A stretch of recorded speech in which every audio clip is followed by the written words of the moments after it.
Slick back. No, slick back. That's what I said. Slick back. No, nigga, I'm a pimp named Slick back. Pimp named Slick back. Pimp named Slick back. Nigga, are you deaf? I'm a pimp named Slick. Sebelumnya saya awali Assalamualaikum warahmatullahi wabarakatuh. Waalaikumsalam warahmatullahi wabarakatuh. Sebelum memulai pelajaran, mari kita mengucapkan nafas Bismillah. Bismillahirrahmanirrahim. Para siswa semua, apakah sudah siap untuk memulai pelajaran? Sudah, Ibu. Sebelum mulai pelajaran, saya absen dulu ya. Iya. Amanda, Ada. Farida, Uda, Willy, Nenis. Saya. Oke, semua ya. Jadi materi yang akan kita bahas hari ini mengenai Birrul Walidain. Ibu boleh minta tolong nggak sama salah satu ada yang mau untuk mencari PPT-nya? Ibu sendiri juga ya.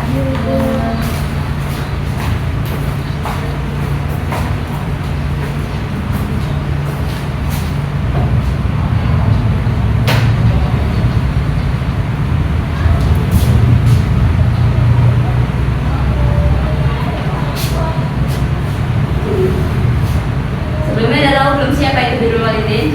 Belum. Oke. Jadi Birrul Walidain itu berasal dari dua kata bahasa Arab, birru dan al-walidain. Birru itu berasal dari kata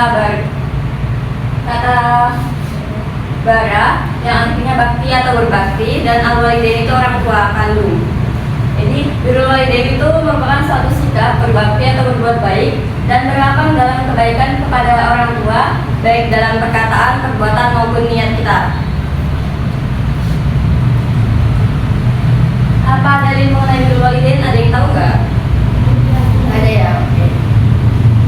Jadi dalilnya yang pertama dalam Quran surat Al-An'am ayat 161 yang artinya, katakanlah Nabi Muhammad, kemarilah, aku akan membacakan apa yang diharamkan Tuhan kepadamu, yaitu janganlah mempersekutukannya dengan apapun, berbuat baiklah kepada kedua orang tua, dan janganlah membunuh anak-anakmu karena kemiskinan. Tuhanmu berfirman, kamilah yang memberi rezeki kepadamu dan kepada mereka, janganlah pula kamu mendekati perbuatan keji, baik yang terlihat maupun yang tersembunyi. Janganlah kamu membunuh orang yang diharamkan Allah kecuali dengan alasan yang benar. Demikian itu dia diperintahkan kepadamu agar kamu mengerti. Dalam ayat ini diperintahkan untuk berbuat baiklah kepada orang tua ya. Dan ada hadisnya dari hadis riwayat Bukhari dan Muslim. Dari Abdullah bin Mas'ud radhiyallahu anhu, beliau mengatakan, aku bertanya kepada Rasulullah SAW, amal apakah yang paling dicintai oleh Allah Azza wa Jalla? Beliau Rasulullah SAW menjawab, salat pada waktunya. Lalu aku bertanya, kemudian apa lagi? Beliau Rasulullah SAW mengatakan, kemudian berbakti kepada orang tua. Lalu aku mengatakan, kemudian apa lagi? Beliau Rasulullah SAW mengatakan, berjihad di jalan Allah.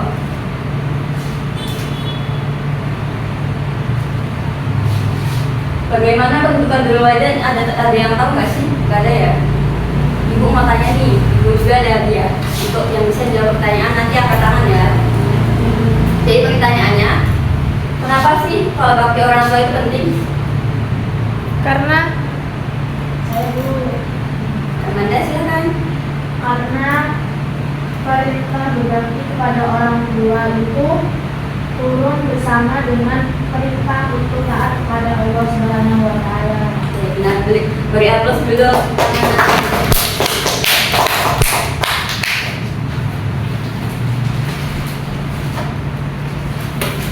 Amanda boleh tulis satu? Terima kasih. Sama.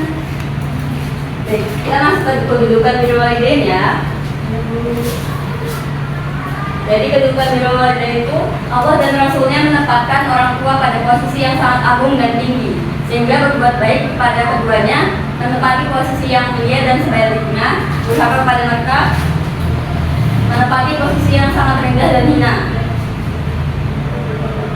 Kemudian bentuk implementasi Birrul Walidain, ibu minta sebutin 3 contoh dalam berbakti sama orang tua sih, yang bisa angkat tangan.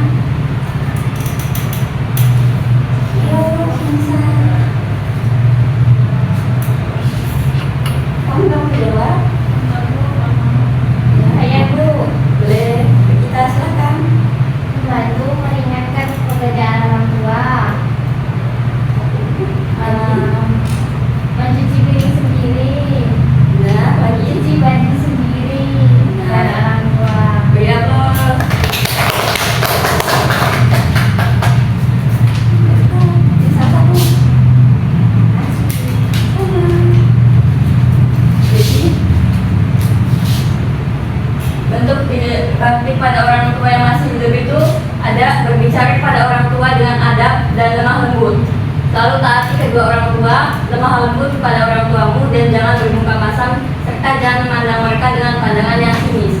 Memenuhi panggilan kedua orang tua dan segera disertai wajah yang berseri.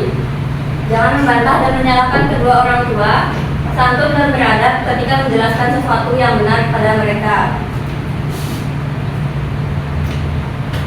Kemudian ada tawadu atau rendah hati dan tidak boleh kibir atau sombong dengan orang tua, memberikan infak atau sedekah kepada orang tua, mendoakan kedua orang tua, bersilaturahim kepada kedua orang tua, perintah bersabar itu secara lebih terhadap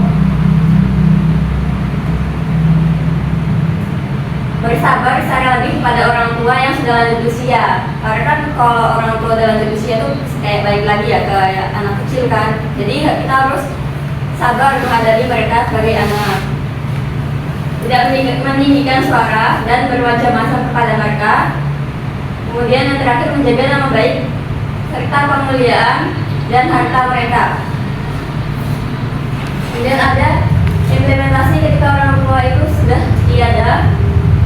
Kita harus tetap mendoakan orang tua, tetap menjaga hubungan yang baik dengan saudara dan sahabat orang tua, bersedekah atas nama orang tua dan melaksanakan janjinya, serta menziarahi kubur orang tua dan mendoakannya. Apa manfaat pembelajaran birrul walidain? Ada yang bisa menyebutkan 3 manfaatnya?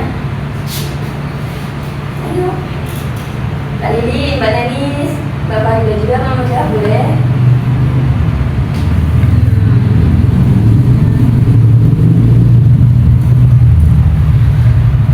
Atau Mbak Amanda, Mbak Gita yang udah jawab tadi, boleh jawab lagi?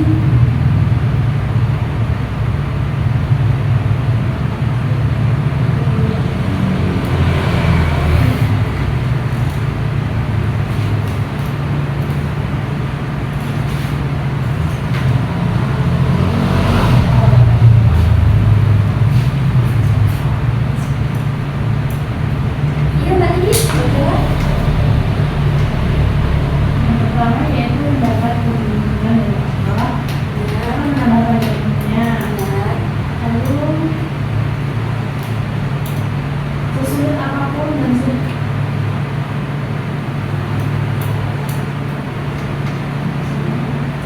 insya Allah jiwanya menjadi tenang dan insya Allah diberikan rezeki. Terima kasih. Beri tepuk tangan dulu.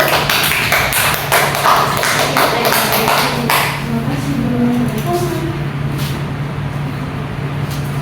Jadi manfaat pembelajaran dari birrul walidain atau manfaat dari kita berbakti sama orang tua tuh yang pertama, karena berbakti kepada orang tua itu lebih utama daripada jihad atau berjuang di jalan Allah. Kemudian ridho Allah terletak pada ridho kedua orang tua, dan kemarahan Allah terletak pada kemarahan kedua orang tua. Bakti kepada kedua orang tua itu menjadi sebab untuk masuk surga dan dikabulkan doanya. Doa kedua orang tua dimustajab atau dikabulkan oleh Allah. Bakti kepada orang tua membuahkan pahala dunia sebelum pahala akhirat. Bakti kepada kedua orang tua adalah kebaikan yang menghapus dosa-dosa besar. Kemudian ada juga di dari hadis riwayat Ahmad, At-Tirmidzi dan Ibnu Majah, berbakti kepada orang tua adalah sebaik-baiknya pintu surga. Oke. Terima kasih Mbak Farida, boleh kembali ke selanjutnya. Dari yang materi saya sampaikan tadi, apakah ada yang ditanyakan? Cukup Ibu. Ibu bertanya Bu, Boleh, silakan. lalu bagaimana bakti kita kepada orang tua yang sudah tidak ada? Tadi sudah saya sebutkan ya. Saya berulang kembali. Ketika orang tua sudah tiada nih, dia harus tetap mendoakan orang tua, menjaga hubungan baik dengan keluarga dan saudara atau sahabat orang tua. Dia bersedekah atas nama orang tua dan melaksanakan janjinya, menziarahi kubur orang tua dan mendoakan. Kenapa harus tetap menjaga hubungan baik dengan saudara dan sahabat orang tua? Karena sebelumnya orang tua itu kan sudah dekat dengan mereka. Kalaupun tidak dekat, kita harus tetap menjaga hubungan baik dengan saudara dan teman orang tua.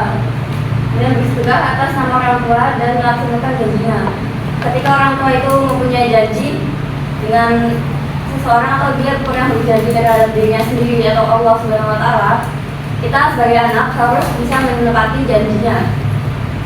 Misal kayak orang tua tuh berjanji saya ingin pergi umrah atau berhaji. Kita sebagai anak harus menepati janjinya dan kita yang berhaji atas nama orang tua kita tersebut.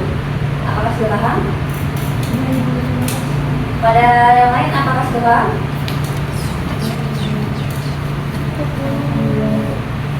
Itu tadi materi yang bisa saya sampaikan. Kurang lebihnya saya mohon maaf. Dan kepada Allah saya mohon maaf. Untuk sebelum saya mengakhiri, kita ada baiknya mengucapkan lafaz hamdalah dulu ya. Alhamdulillahirabbil alamin.